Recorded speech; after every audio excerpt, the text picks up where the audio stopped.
salaamullaahi calaykum waraxmatullaahi tacaala wabarakaatu. Tobanka fure ee guusha.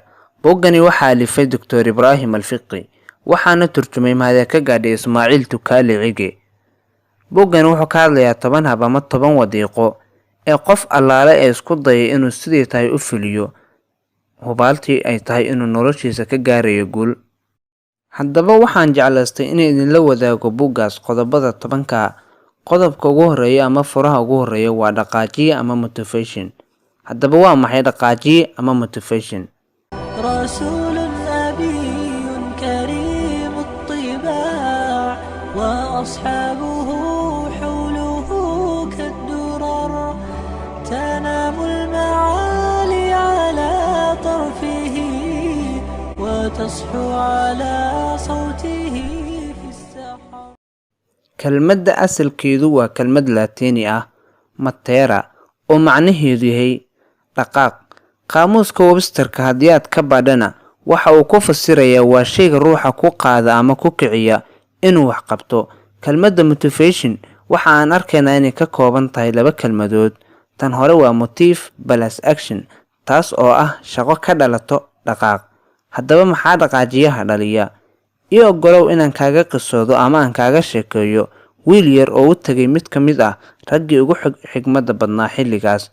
Wiilka yar ayaa hadalka qaatay oo yiri, xigmad badanow, maxay tahay sirta guusha lagu gaadhaa? Xigmad badani, sirta guushu waa doonis xoogan.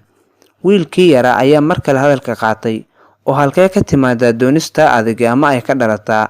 Xigmad badani, doonis huraysa oo hulcaysa sida dabka oo kale. Wiilkii yara waa yaabay. Mar saddexaad ayuu su'aasha qaatay oo yiri, oo sidee ayay inoogu dhalanaysaa doonista adag? Xigmad badani, waxa uu ka idin dalbay wiilkii yaraa daqiiqado yar, waxaana soo qaaday weel aad u weyn oo biyo ah. Markaasuu wiilkii yaraa inta uu u yeeri ku yiri, "Maxaqiiq ma tahay in aad doonayso inaad ogaato doonista adag waxa ay tahay?" Wiilkii yaraa ayaa wuxuu ku jawaabay asagoo ay ka muuqato kalsooni, "Haa, waan doonayaa." Waxa uu xigmad badanihii ka dalbay wiilkii yaraa inuu weelka u soo dhawaado, kadibna fiiriyo. Wiilkii yaraa oo fiirinaya ayuu odagii si lama filaan wiilkii yaraa intuu madaxa qabtay ugu maquuriyay biyihii. Dhowr ilbiriqsi ayuu sida ugu hayay. Kadib wiilkii yaraa markii uu neef qabtoomay ama naqasku ku dhigay ayuu si degdeg ah wuxuu awood lahaa oo dhan isticmaalay, iskana furfuray isaga oo cadhaysanna ku yiri, "Eeyaahe, waa maxay waxaad samaynaysaa?" Odagii ayaa isaga oo degan oo dhoolla cadeynaya ku jawaabay, "Maxaad ka baratay tijaabadan?" Wiilkii yaraa ayaa isna markiisii ku jawaabay, "Waxba kama baran haba yaraatee." Odagii ayaa inta uu wiilkii yaraa ku qoslay oo fiiriyay ku yiri, "Wax badan baad ka baratay. Daqiiqadihii ugu horreeyay waxaad doontay inaad madaxaaga biyaha ka soo saarto, laakiin doonistaadu ma ahayn mid xoogan, mana aadan wada isticmaalin awooddaada. Laakiin ugu dambeyntii markii aad halis gashay, waxaad isticmaashay awooddaada oo dhan. Mana jiro qof ka hor istaagi karo markay awooddaadu heerkaas gaarto waxa aad doonayso inaad samayso." Waxaan qisadan ka faa'iideysanaynaa in doonista adag ay tahay qaacidada ugu horreysa ee guusha lagu gaadhi karo. Waa abuurka mireed ee lagu beero dhulka guusha. Sirta guushuna waa dhaqaajiye motivation, ama inaad hesho wax ku dhaqaajiya.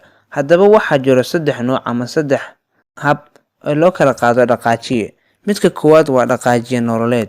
Dhaqaajiyaha noloshu waa kan ku qasba qofka in uu dhammaystiro haqabtirka baahiyihiisa lagama maarmaanka ah sida cuntada, biyaha iyo hawada. Haddii ay dhacdo in mid ka mid ah waxyaabahaas lagama maarmaanka ah uu jidhku waayana, waxa ay dareemoodayaashu fariin u dirayaan maskaxda. Nooca labaad ee dhaqaajiyaha waa dhaqaajiye dibadeed. Noocani meesha uu ka soo burqadaa ama uu ka soo baxaa waa caalamka dibadda ah.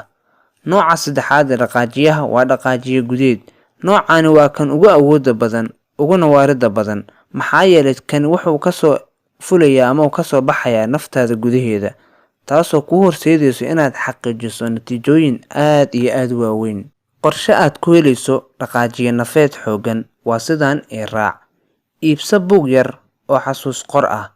Maalin walba ku qor 3 shay oo aad guul ka gaadhay isla maalinta. Ileen suuragal ma aha inaad maalin dhan wax faa'iido leh qabani. Buug yar ku magacow saaxiibkayga guusha oo maalintiiba hal mar akhri. taasi waxay kordhinaysaa xamaasadaada.